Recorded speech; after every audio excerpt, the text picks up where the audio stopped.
What is up, guys? Welcome back to another episode of the Fantasy Fellow Show. My name is Kyle. In this video, we're going to be going over the top waiver wire ads for fantasy basketball. We're all in that playoff run right now. For me, my championship actually starts tomorrow, being Monday. So I'm in my final week of fantasy basketball. You guys might be entering your final 4 weeks. I'm not really quite sure what your schedule is. But either way, we're going to hop into a screen share here and show you guys who we need to be aware of and what's going on for the week. I think my favorite thing to look at, though, is advanced schedule grid. And that's over on hashtag basketball. And basically, I have March 20th through March 26th selected. And you have a handful of teams that have 4 games. And then let's look at the teams that have 2. The Heat, the Pistons, and the Nuggets. These guys only have 2 games here. So you want to kind of avoid players from these teams. I think if you're adding guys and you're trying to get more games for the week, you definitely want to be up here in these 4 games per week. As far as adding guys, that's what you want. So the thing that I'm nervous about is adding guys who have back-to-backs. So looking at this, you see the Bulls, the Mavs, the Warriors have a pretty nice schedule this week, and I guess the Rockets do too. You can see they have a gap in between all 4 of their games. They play on Monday, Wednesday, Friday, Sunday. So these would probably be the 4, like the teams that I would be most interested in adding players from. You also have the Memphis Grizzlies, Dallas, Houston, Atlanta on their schedule. That looks pretty nice. And then I'm looking around here. I think that's it. Those are the only teams that have the gap in between every game. But otherwise, try and stay within these 4 teams here. And that should get us, into the next round. But either way, what I'm going to do here is I have this filtered by all players. I hit the plus minus tab here, and then I'm going to show you guys their last 7-day averages. The number 1 player here on the list is Kyle Anderson. He's probably already owned in your league, but he's almost 40% rostered. Seen a nice spike here. And as I'm looking at this, there's a lot of guys here that are probably highly owned. So I'm just going to kind of glaze over these guys, and we'll get to some of the ones that are less owned. But Kyle Anderson needs to be picked up. Trey Murphy III, Jabari Smith Jr., Jalen Williams, James Wiseman. Maybe he's available in your league, but he should be picked up by now in more competitive leagues. Karis LeVert, Tyus Jones. Zach Collins, he's only 21% rostered, but he's been a beast lately for the Spurs. Austin Reeves, the first guy that might be available in your league, only 12% rostered, but he's seen a really nice uptick in usage lately. His scoring has been double digits. Rebounds, assists, steals are there, and the occasional block, and it's looking like a decent ad there. He's averaging about 27.6 fantasy points per game over this stretch here, so he's a decent one.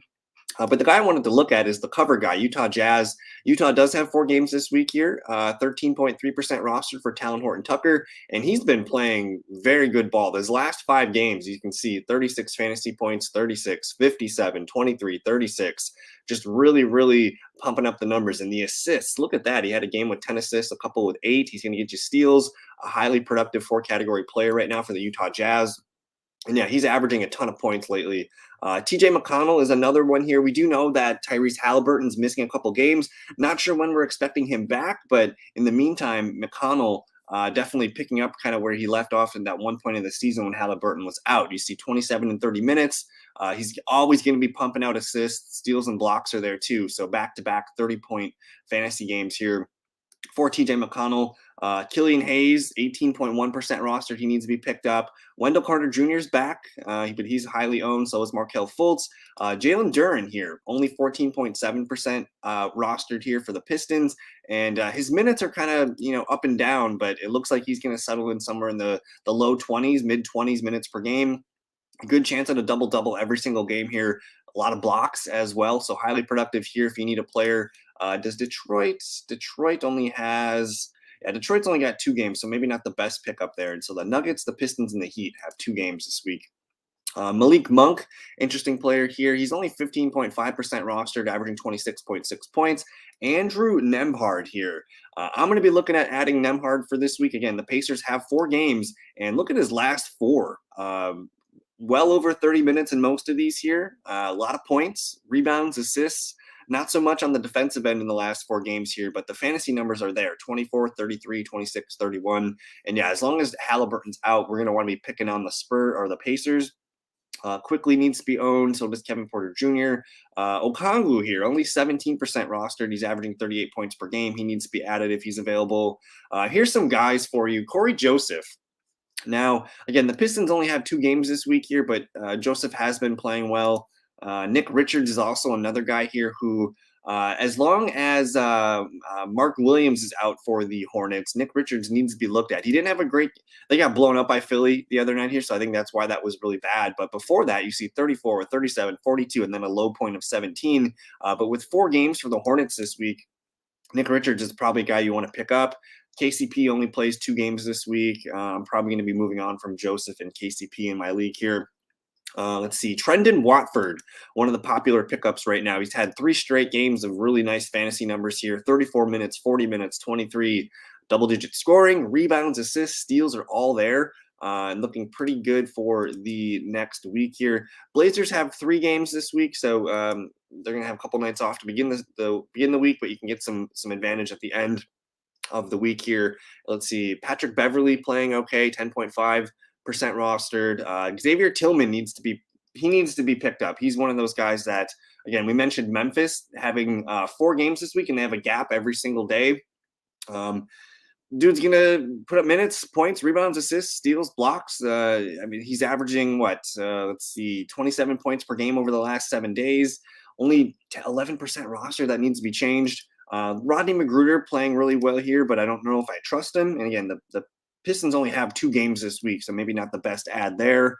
We'll shout out Josh Green and Jaden Hardy. Depends, if there's players missing from the Mavericks. But that's kind of the majority of guys that I wanted to look at. Now let's look at. I'm just going to show you guys so I'm going to filter by available in my league.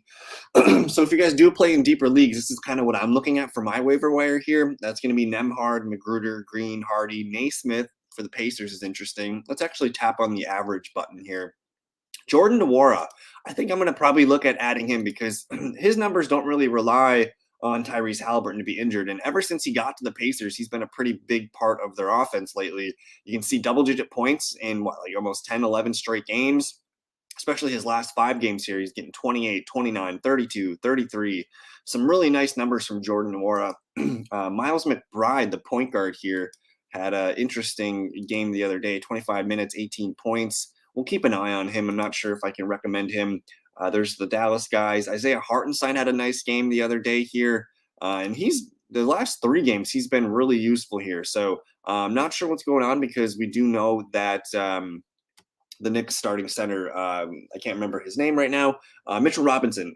He's back, but Hartenstein remains a vital piece of the rotation. And you can see the last 3 games, 27, 23, 26 fantasy points. So I like what I'm seeing there. Reggie Bullock, 25 fantasy points per game. He's only 1% rostered here. Matisse Thybulle, 4.5% rostered, and he's averaging 25 fantasy points. He's going to have, some team point games, and then he'll pop off every now and then. So keep an eye on Thybulle. Omiuri, 0.3% rostered, averaging 24.8 points per game here. Not sure if I love it, but the minutes are there. So we'll keep an eye on them. But again, he's a Piston. Gordon Hayward, I don't know. He's available in the league. I'm going to have to add Gordon Hayward. But yeah, that's pretty much it. So I think I covered most of the guys that I wanted to cover for you guys. If you want to add any players, let me know in the comments below. If you guys have any questions on who to cut, keep, whatever, that kind of stuff, let me know in the comments. And yeah, that's going to do it for this video. Thank you for hanging out with me and for your time. Enjoy the rest of your March Madness Sunday and take it easy. Peace.